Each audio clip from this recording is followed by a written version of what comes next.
Hey everyone, welcome to another Versus video with Brad Nelson and Todd Anderson. Today we're going to be getting ready for a tournament that's already happened because time travel. See, I don't think you know what those words mean. Which words? Time travel. I do know what time travel means. Okay, well, I feel like... Well, this is a very important video for both of us because we're both playing decks that we are considering for GP Memphis. Memphis. That happened... This last weekend. Last weekend, yes. Yeah. And Todd's going to be playing, as you can see up here, Todd's going to be playing, I'm going to guess he's here, and he's going to be playing Jeskai Tokens, a Jeskai Ascendancy version that he's been working on, and I'm going to be playing Obzon Midrange. Do I have it right? Yeah. Like here? Here? You're 50-50. Here? Just go like this. Like this? No, you just got to point your fingers. Oh, like this? Yeah.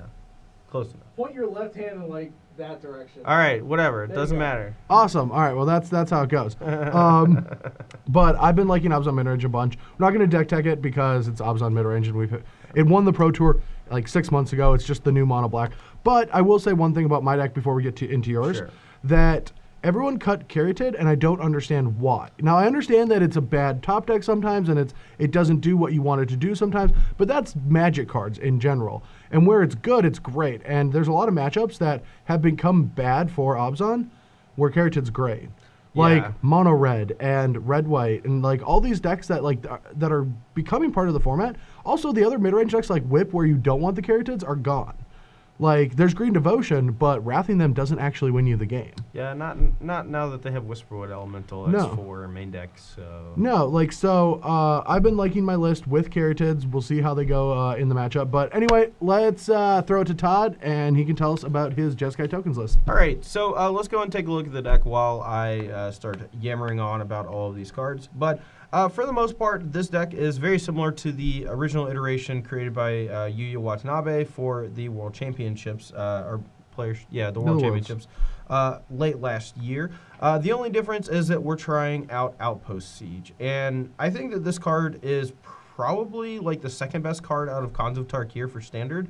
What's the best?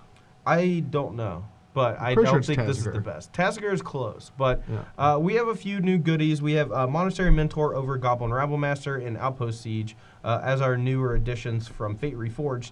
But for the most part, Outpost Siege is just a crazy good card in a deck that is very proactive. And as long as when you name cons, that you can cast like every spell that you draw off of it. Now, the reason we're playing so many burn spells as our removal, Lightning Strike, Wild Slash, and Stoke the Flames is simply because we don't want to get stuck with like a Dead Valorous stance or something like that under the Outpost Siege. And we want to have every spell in our deck be able to be cast when we flip it off it, regardless of what the board state is. Now, the cards you draw off Outpost Siege are going to help fuel things like Jeskai Ascendancy to trigger it. They're going to help fuel Monastery Mentor. Or if your opponent is just trying to attrition you out of the game, it's going to allow you to just draw enough cards to keep up. The upside to Outpost Siege is that it does have two modes. Dragons in this version of the deck is actually going to be pretty powerful against someone who's trying to play things like Bob Blight, Drown in Sorrow, in Hostilities. Sometimes just naming dragons when you have 5 creatures in play and like another Hordeling Outburst in hand is going to kill them. The other main engine of the deck is Monastery Mentor. As we said, every thing in the deck besides Seeker of the Way and Soulfire Grandmaster is going to trigger it. And with Jeskai Ascendancy, it just gets way out of control. And we've played it a little bit in our Versus videos, but we haven't really played it in any tournaments yet. And that's one of the reasons why I'm using this video as like a test for this weekend in Memphis, or last weekend in Memphis. But hopefully it should be pretty good. The only thing I'm worried about is my mana base. Specifically, I'm trying out 4 Flooded Strand with the 3 plains and an island, as opposed to the normal 3 Flooded Strand with 2 plains and an island, because I do want to have as many fetch lands for Treasure Cruise as possible, and we're stretching it a little bit. But other than that, everything's mostly the same. Wild Slash is a pretty sweet removal spell right now. I think all the red-white decks playing Seeker of the Way and Goblin Rabblemaster is going to help out a lot against them. Not going to be great here, but for the most part, I think Wild Slash is going to be phenomenal in against most decks. Yeah, the only thing that I would like to see different about this iteration is I think Wild Slash is very important to this strategy.